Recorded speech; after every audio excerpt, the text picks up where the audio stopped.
Hello, lovely people. It gives me great pleasure to introduce my next guest, Friska Wirya. Friska is the powerhouse behind award-winning Fresh by Friska, a change management consulting, coaching, facilitation, and training service for executives, teams, and businesses. She's a top 50 change management global thought leader, a TEDx speaker, a highly sought-after facilitator, and she's an author as well. She's about to launch her book, The Future Fit Organization, which is out next month. So she's known for her work with large corporates, a US $170 million cost saving for the biggest gold miner in the Southern Hemisphere. She's executed the digital response to COVID for Australia's #1 university, and she's partnered with the largest engineering company on earth to win the race to net zero. And these are just a few examples of the amazing work that she's done. She epitomizes courage, dynamism, and leadership in change management. And I know you'll learn a ton of stuff from this episode. She's exactly the type of guest that we love to have on the Company Road podcast. She's not only been an entrepreneur in large organizations, but she's been able to use that foundational experience and that drive to really launch and then turbocharge her own business ventures and become a thought leader as well. So really hope that you enjoy the episode today. Let's tune in and see what she had to say. Okay, hello Friska, and a huge welcome to the Company Road podcast. We met fairly recently actually, and you were kind enough to squeeze in that coffee with me in Melbourne in between a jam-packed few days of events and meetings. And knowing that we both worked in the business of change and thought leadership and not really knowing where this conversation would go, I really welcome the opportunity to exchange stories, ideas, and hear from you today. At the time when we met, I rather cheekily asked whether you'd be a guest on the Company Road podcast, and here we are. So thank you very much. I'm just really happy that our listeners will get the chance to know you a little bit better. For those that aren't aware of the amazing work that you're already doing and that you have planned. And from background to business change to book launch, we could start our conversation anywhere today. But why don't we begin with something about you? And I'd love to just hear about how you go about things and when you first started out. So maybe we just start with a question around how you started out in business. When did you realize that change and transformation would be your pathway? Okay, I'll do the change and transformation one first. So I've been in change for a decade now. And during that time, I've led changes in 6 of the 7 continents for the biggest names in mining, engineering, and higher ed. And I took a massive 40% pay cut to start as a lowly change analyst. Before that, I was in management consulting. So I was at a boutique firm. I first started working when I lived in Los Angeles, actually, because I won a scholarship to study there. And I just didn't feel challenged. I felt that every project was roughly the same, do some analysis, do some data crunching, present it back to the client. And when I returned to Australia, it was only then change management started to be recognized as a discipline. And it played to all my strengths: communication, the developing rapport and trust, the analytical ability, and the creativity. And I thought, oh, this is really interesting. And it piqued my interest because it was different. Every single day is different. There's no cookie cutter approaches here because every leader, every change, every organization, every culture, they're all different. So what you use for organization A is going to be very different for organization B. Never mind organization, what you use in different teams, all these levers are different. And so, yeah, I took a massive pay cut to start from nothing and did all the shitty projects, had all the really difficult clients, changes of all shapes and sizes, restructures, operating models, large-scale technology implementations, culture. And then fast forward 7 years later, I was the youngest head of change at the biggest gold mining company in the Southern Hemisphere. So it was a lot of hard yakka to get there. Just simply amazing. And that obviously characterizes what you do today. How would you describe, what you do today a bit more broadly to those who don't know you? I'd say I'm a change multi-hyphenate. So I'll answer both questions because you asked me how did I get started in business. So how did I get started in business and what I do today? It can be answered in one go. So I started November 2019. I was really burnt out. I had just left corporate and I had no idea what I was going to do next. I didn't know whether to jump back in or not. And then I said to myself, if I don't, I'd always had a little voice inside of me, always had a yearning for more control over where, when, and how much I worked. And I thought, look, I don't want to look back when I'm 60 and always wonder, what if I took the path less traveled? And because I was speaking at a conference in about 2 weeks' time and I still hadn't made up my mind, I was like, well, you can't rock up to a conference that you're speaking at and rock up empty-handed. So it was literally as basic as that. It's register an ABN, think of a business name, buy a template from Squarespace, put your photo on it. And it's just evolved since then. Little did I know, 2 months later, COVID would hit. And when all the borders shut, it took with it my entire pipeline. Organizations were not used to hiring consultants on the other end of a Zoom, especially if they didn't come from Big Four or the MBB cohort. And I thought this was like a change management exercise for myself. And I literally applied proven change management frameworks and techniques that I use still to this day, or when I'm consulting to these client organizations, to myself. First is the awareness. How do I get people knowing who I am? Desire. How do I get people to support me, want to engage with me? Knowledge. What's the information that they need? The ability. How do I make it easy for them? How do I reduce the friction to buy? And lastly is the reinforcement. How do I keep them happy? How do I keep them always coming back to me? Because consulting had fallen off a cliff, I had to diversify. So I started speaking. I pushed myself and developed workshops by request from Women Leaders Institute. I did a lot of stuff for free in the beginning to get that exposure and to get those blue chip logos on my website. I don't do that anymore. Hell no. But the point is, what I do today, I'd say I'm a multi-hyphenate. I do a combination of things. I partner with a select number of companies, and they are really my foundational clients that come to me for change advisory, to upskill their change capability, perhaps build a CMO. And then the rest of the time, I'm either speaking at events, running workshops. So I just wrapped one up last week for Women Leaders Institute. That was for about 180 people in the room. And they are not topics on about change management, but many change management principles are applied. They're usually about communicating without authority, leveling up your personal brand, resistance management mastery. So deviations from change. And then, as you said in the intro, I'm also publishing a book. So that's off the back of my TED Talk last year, which went pretty damn well, I must say. I was very chuffed with that. And so I've turned that into a book. It's going to be out on the 12th of September, and it's called The Future Fit Organization. So I've added consultant, speaker, facilitator, and I've added author to the mix as of next month.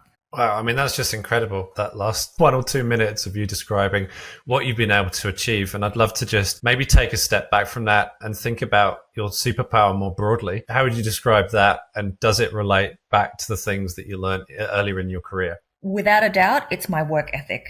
And all my friends, colleagues, previous bosses, clients, they admire my discipline and quote unquote brutal efficiency. I don't know where it came from, to be frank. I've always been like that. I've always been very bright at school and always applied myself. And I think those habits, those study habits and the application of knowledge have then transferred quite seamlessly into the world of work. There's often that situation where you know that you can, as a person who can affect change, somebody that can go into an organization and see what's wrong and actually fix it. But there's almost that consideration for how you will be received into an organization that you're either working within or that you're consulting for. Do you think about that at all? Do you think about how to make yourself well received within an organization? All the time. I mean, perception is reality. And that's why first impressions are so important to get right, because they're made in about 3 seconds. And don't get me wrong, you can undo first impressions, but it takes a lot of effort and heavy lifting to get to that point. So there are things that you have control of that will set you up for success. And that's about making sure you know how to develop trust and rapport, making sure your online and your offline presence is something that you can be proud of, like you can hang your hat on that. So all these things will help you be received more positively as soon as you stepped in the room. And there's nothing like also taking control of the introduction itself. So whenever I've been engaged by a client, I write my own introduction. I take control of the narrative. I was like, this is how I want to be introduced to your senior leadership team. This is how I want to be introduced to ABC. So these are things that you should be thinking of before you get to that point. I like the thinking behind that because it almost breaks down a bit of a comms strategy for how things should play out. And if you, like you say, if you're not taking charge of that yourself, then somebody else will do it for you, but maybe not in the way that you'd welcome, because even just a short intro at the start of a meeting, and that happens all the time, it can be what guides the rest of the meeting in terms of how people perceive you within the room. And I know that you do a lot of work from the point of view of influence and around personal brand. Are these some of the things that are also part of your offering? Yes, exactly. So I've got anywhere from 90 minutes to 2-day intensive courses. And it really, I mean, change management is really reputation management, because you often have to reprogram a person's beliefs and perceptions about a particular change that's happening in the business. So these are not just business skills, these are life skills, and I teach other people how to apply it to their own individual situations. So I'll give you an example. Women especially are very uncomfortable articulating their value proposition or crafting a pitch, right? It feels slimy, it feels dirty, it feels a bit salesy, they don't want to be pulled down, etc., etc. But it's only salesy if you have nothing of value to offer. So I walk them through a process to unpack what makes them unique. And what comes out is really warm. So for example, I was working with an electrical engineer last year and crafting his pitch. And I got him to work through an exercise where he literally wrote down all his experience, work experience, life experience, degrees, obviously, but then other skills that are not attached to a piece of paper. And he wrote down this first thing. And it was great because it quantified some dollar savings that he achieved. There was a personal hook into it. Like, for example, his father and his grandfather before him were engineers and worked in construction, so he felt like it was his calling. But what really set him apart is his experience in retail. And initially, he wasn't going to put that in. He'd spent 7 years at JB Hi-Fi, so working throughout uni. And he said, look, no one's going to care I worked at JB Hi-Fi, and I think it actually doesn't add anything to me. And I said, look, it's not JB Hi-Fi. It's not the job. It's the lessons that you took from that job. And the lesson in that situation was the 5-star customer experience, the after-sales service and follow-up. And these are all reasons that he didn't realize he did that because of that experience that he had in retail. And that's why he has such a good rating from clients. So everybody has so many different life experiences, but what people rarely do is unpack what those experiences meant, what it taught them, and draw reasons into why that person is the way they are today. Yeah, and I think the relevance of that experience for how it can be linked to what is happening in a company at this moment in time is also important, because not everyone realizes what that experience is or was and how that can be translated into something that is incredibly powerful for the team and what the team wants to achieve as a goal, as a vision, as a strategy. Feels like that can somehow get lost, and that people often get pigeonholed really by what the project team says they need to be in that moment. Do you see that happening as well? Yeah, I think a lot of people are just so busy in the doing, and they've always got a million different thoughts in their mind.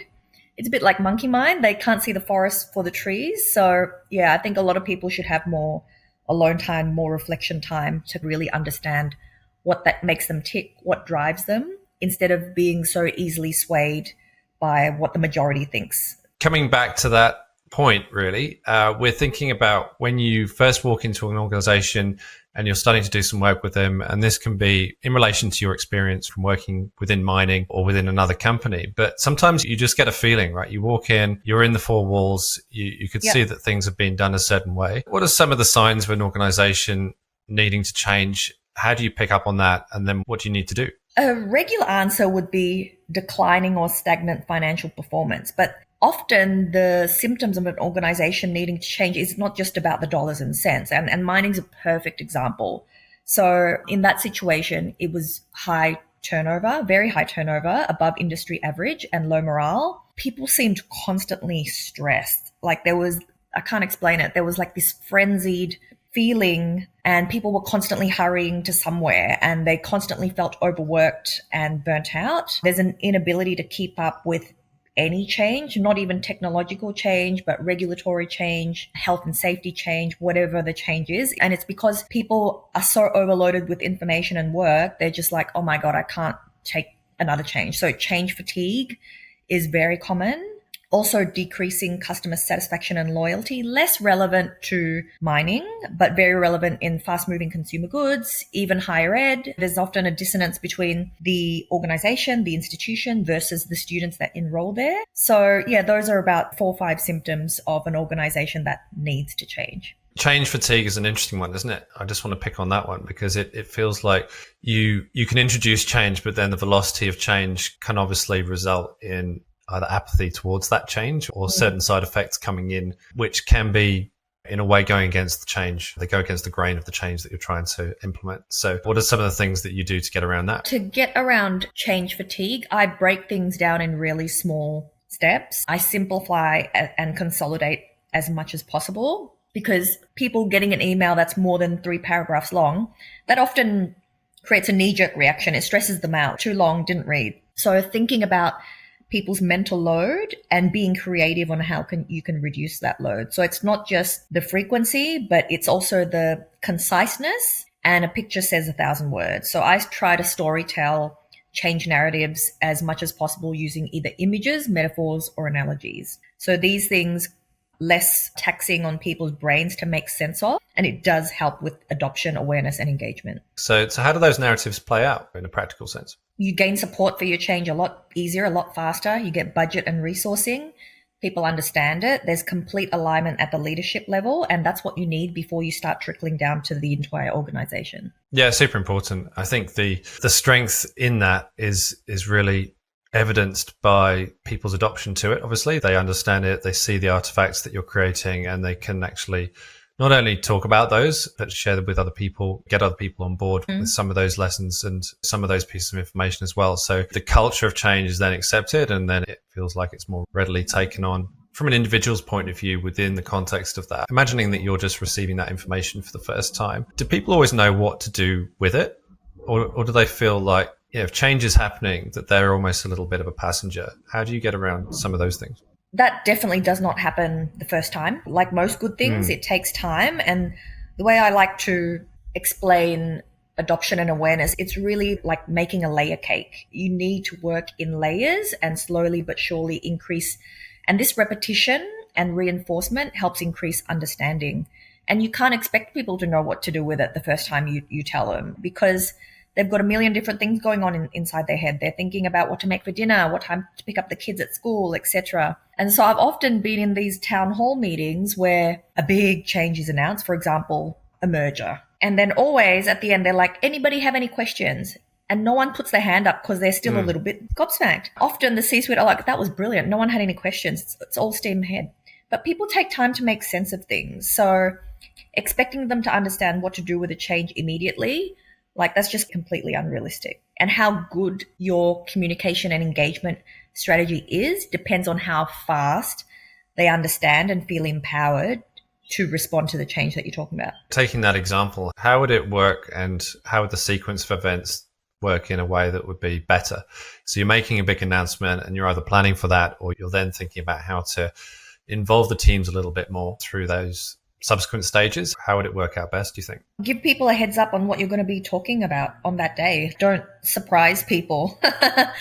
Like I said, bite-sized information, regular information. Before you even get to that day, like you need to have some sort of FAQ prepared, and not prepared by just you, a team of people, because the more diverse perspectives and opinions, the better, because they will definitely think of things that you could not have thought about. Take into account also people's different ethnic backgrounds, cultures, learning styles. So these are all things that should be considered before it's announcement day. And last but not least, consider people's personalities too. So the introverted people will never put their hand up and ask a question. Be creative, like use Mentimeter or, Slido or whatnot, so people can ask their questions anonymously. And also leave the question capability, functionality open before and after the event, because people receive information and process it at different times. So if you only have it live on the day, you're limiting to yourself to a minor fraction of the population. So it's almost around increasing the exposure of that message, either before, during, or after, so that people get more of an opportunity to feed in. You want people to feel included. Yeah. It's not about exposure. It's the fact that people need to be included in different ways, that whether that's technologically, whether that's language-wise, and you need to be considerate of the differences in the population. So if you're organizing that yourself, how do you make it simple? Because I can imagine that a lot of organizations or leaders would find that a little bit daunting when what was previously done was just a town hall or a PowerPoint presentation to make the announcement.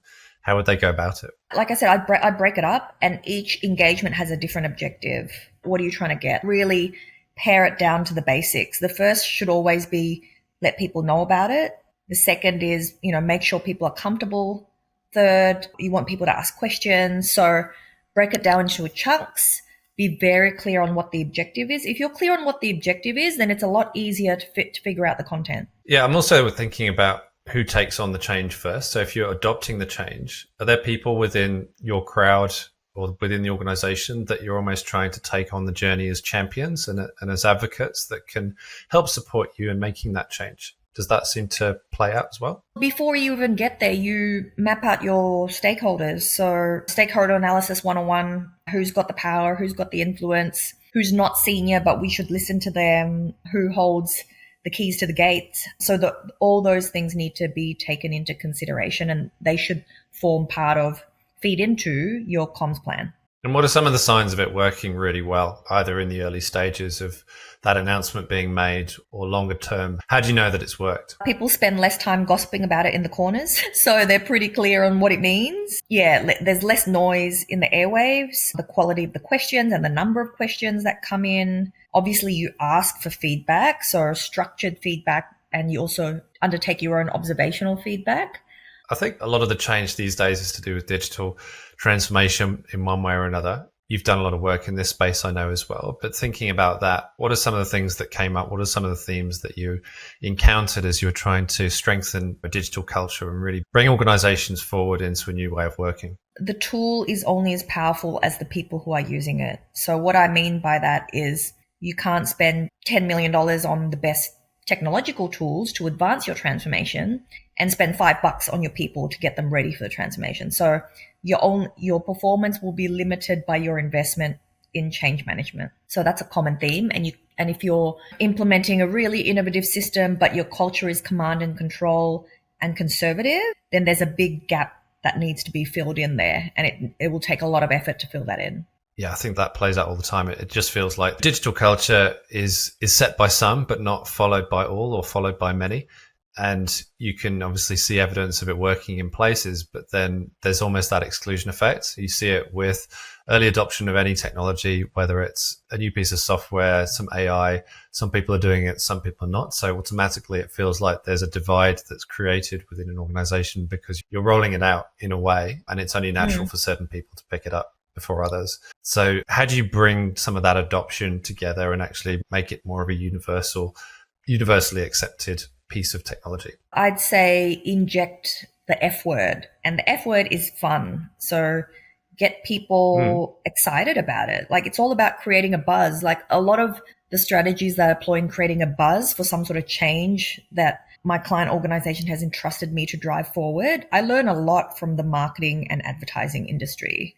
So I'd say read up on that, interpret it in your own way, and apply that to your own individual situation. Let's talk about that. The marketing and the advertising industry, what are some of the things that you get inspired by in that space? They're very good at enlisting ambassadors. So user-generated content is a huge thing. So one of the most viral Yammer videos from way back when I was doing a large enterprise-wide implementation was their own users literally recording himself on his mobile phone saying, hey, did you know I could do this in the new system?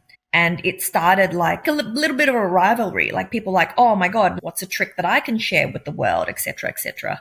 So influencers on social media doing this all the time about products, or whether it's beauty products, whether it's fashion products, it could be 5 ways to style a scarf or whatever the hell it is.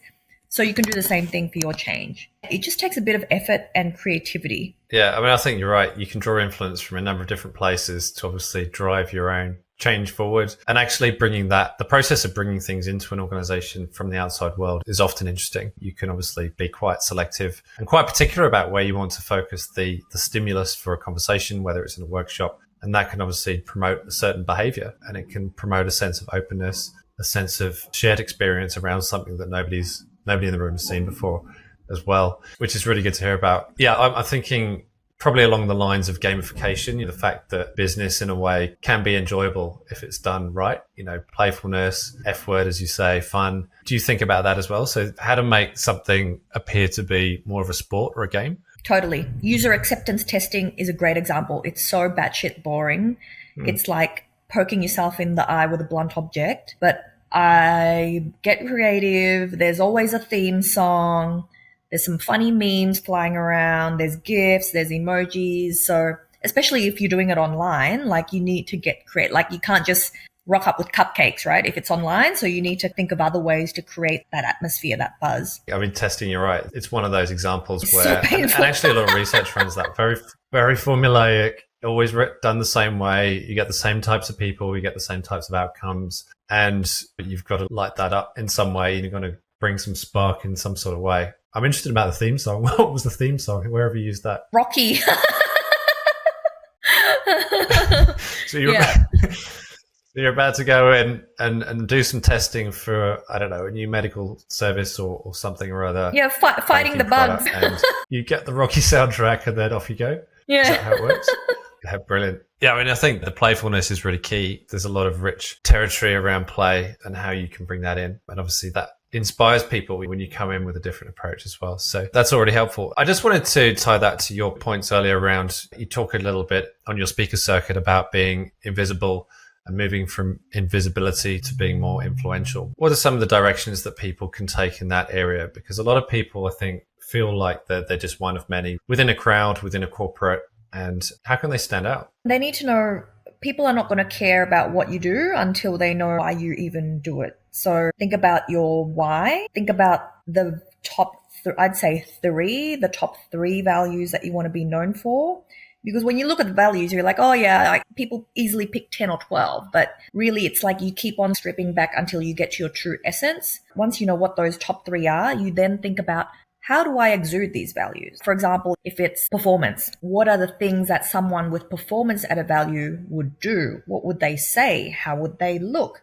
How do they interact? So you need to take the time to flesh these things out. Like a strong personal brand doesn't happen by accident. It's not just a random thing that happens. It's through commitment, consistency, and dedication to cultivating those values. Just like adoption, right? It doesn't happen overnight. It's because you've got a solid change plan. You've got your sponsors on board. The leaders are walking the talk, blah, blah, blah. That doesn't happen overnight or in a week. The same thing with a personal brand.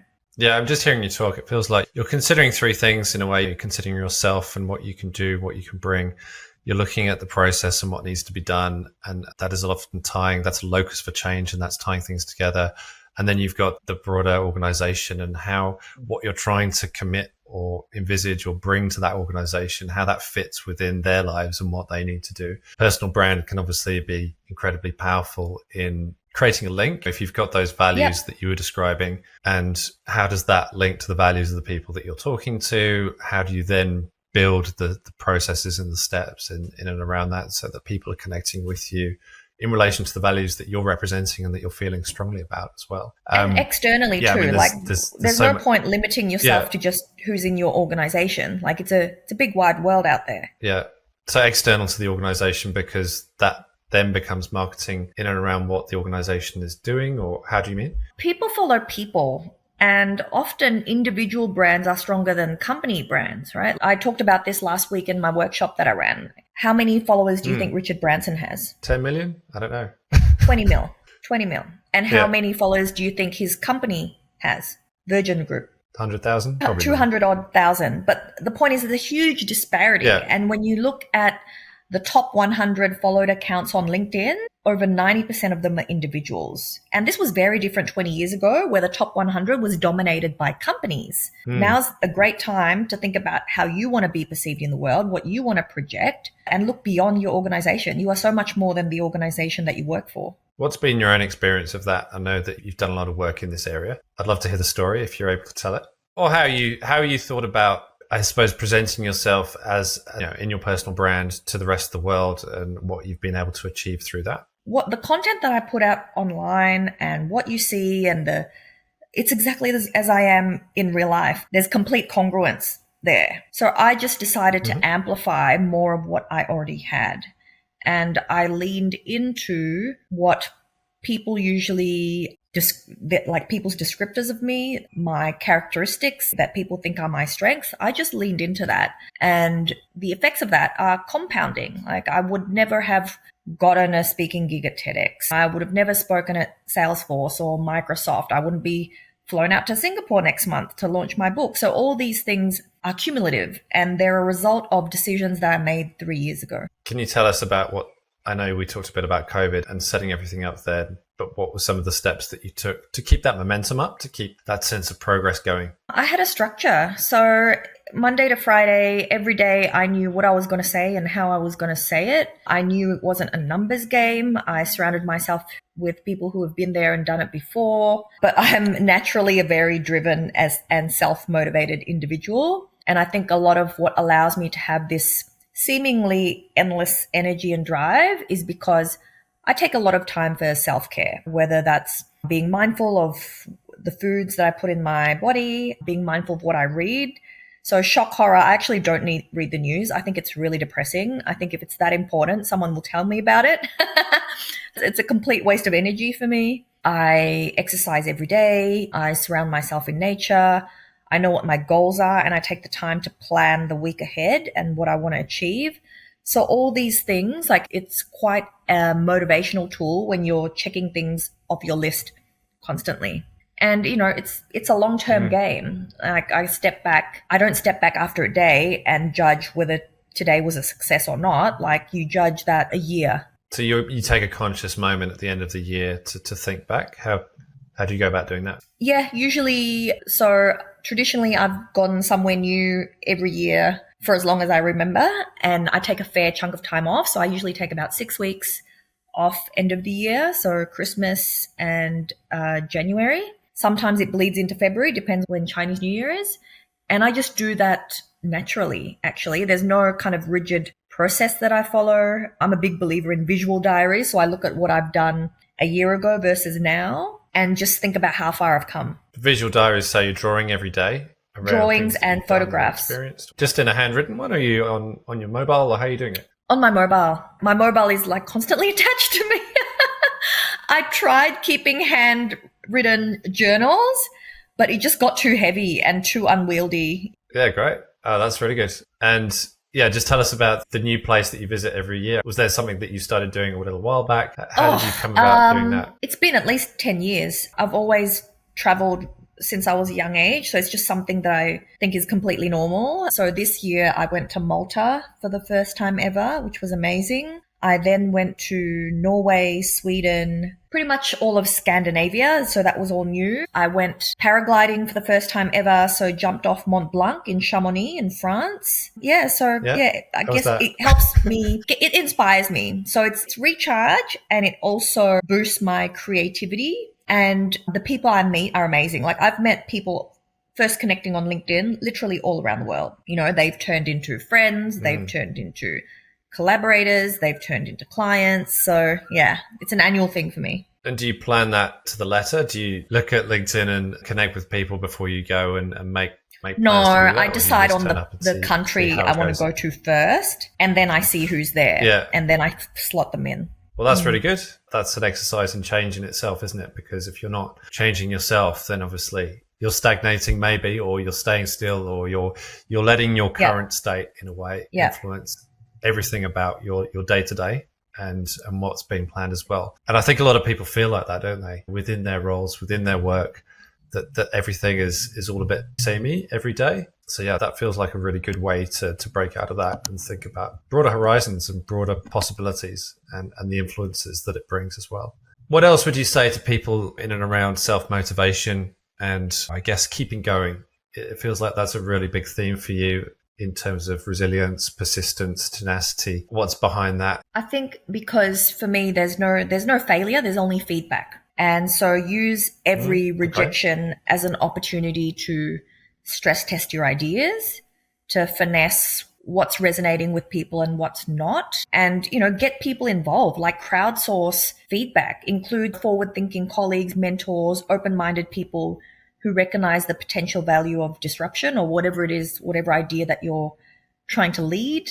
Also, there's nothing like the power of collaboration. So find out who maybe isn't trying to do what you do, but is trying to achieve the same objective, and find out those like-minded people and see if you can collaborate with them. And then I've always been open to feedback. So I remind myself, cliched, but Rome wasn't built in a day.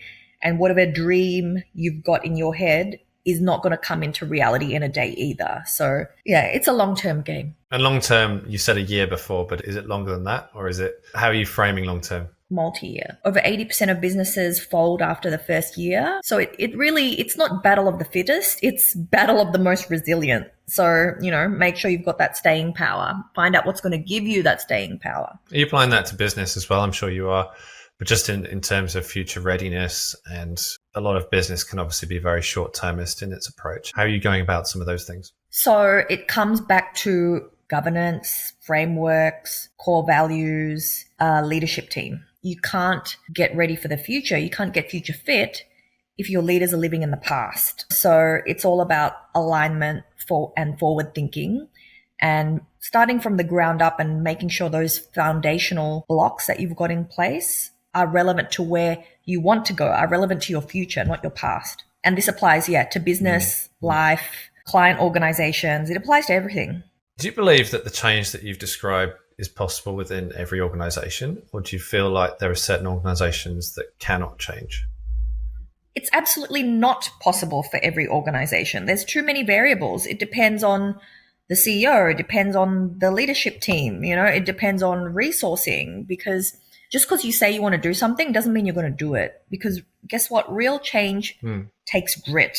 Real change takes sponsorship. Real change takes action.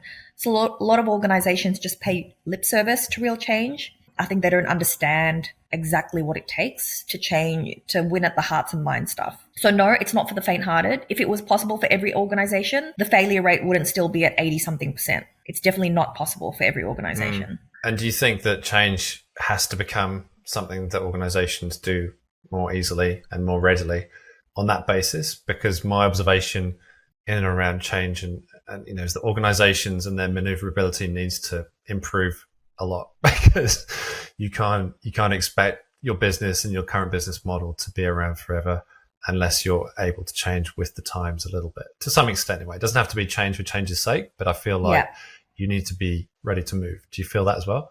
Yeah, change needs to be a permanent function in organizations, not just a nice to have or a bolt on whenever there's enough budget or there's a discrete project to lead to fruition. How does that work practically? Is it running programs through teams or departments? There's an innovation that's sometimes put into a lab somewhere and that it's running on the side. I think you need a change management office. Just like you have a PMO, you need a CMO to partner with it. Yeah, but it's like a mysterious, maybe it's a dark art, I'm not sure. But when people get into change management, I never really know how they've come into that line of work and what really drives them to do more and evolve their practice. And it feels like it's getting a little bit more codified in terms of what people know and what people are expecting from change management, but it doesn't feel as structured as some disciplines. If you look at marketing, if you look at design thinking, if you look at finance and tech and product and all of the areas that usually form our business, like change management seems to be the one that is very much facilitating all of those areas, but is less fixed in a way. Yeah, there's different specialty areas, I guess. There's the human-centered design part. There's the operating model part. Yeah, lots of different disciplines. So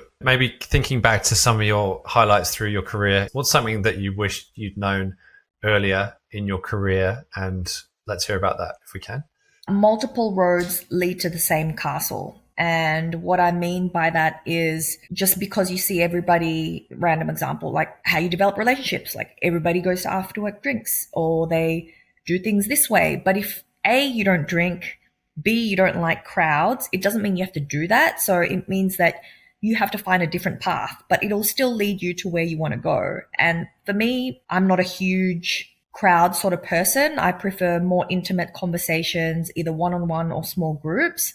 So that means to develop the relationships that you want to develop, you need to be proactive and go on coffee dates or, so that's what I mean. There's more than one path to get to the same castle. So find your own path. And what kind of transformation would you like to see take place in business today? What would make the biggest difference to change becoming more possible within business? So I wrote about this in the AICD Company Director magazine, and it's the recognition that we need a new person around the leadership table, and that's the Chief Change Officer. So someone that's always got their eyes on the prize, that's focused on nurturing how quickly and how well people go through the resistance cycle, the change commitment curve, and making sure that change is by nature inherently disruptive, and it often stresses people out. So how can we move it from a source of distress to a source of eustress, which is a good stress, right? We spend a lot of time at work. Change is only going to happen more frequently, more complex, and more far-reaching than ever. How can we make it an experience that actually nurtures our people? That's such good advice. Thank you very much. Let's just finish with one final thing. How can people connect with you? Tell us a bit about what's happening next for you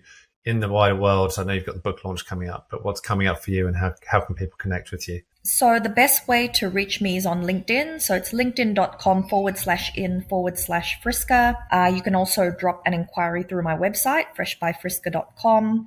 And what's next for me are 6 book launches in 3 countries. So I'm going to be very busy for the next few months. My next in-person masterclass I'm doing is partnering with UN Women in November in Sydney.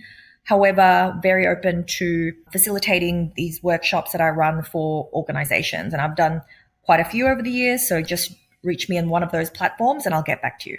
You're going to keep busy. I know you are. And you'll be traveling to another place as well at some point as well, I'm sure, and taking a break. So thank you so much for today, Friska. I really appreciate you giving your time and also such valuable advice and points of view in and around change in particular, in and around personal brand, and really about how to make things possible. If there's one thing I take away, it's around a feeling of possibility, having heard from you and what you've been able to say and share with the group today. So thank you very much. Thanks for having me. Okay, so that's it for this episode. If you're hearing this message, you've listened all the way to the end, so thank you very much. We hope you enjoyed the show.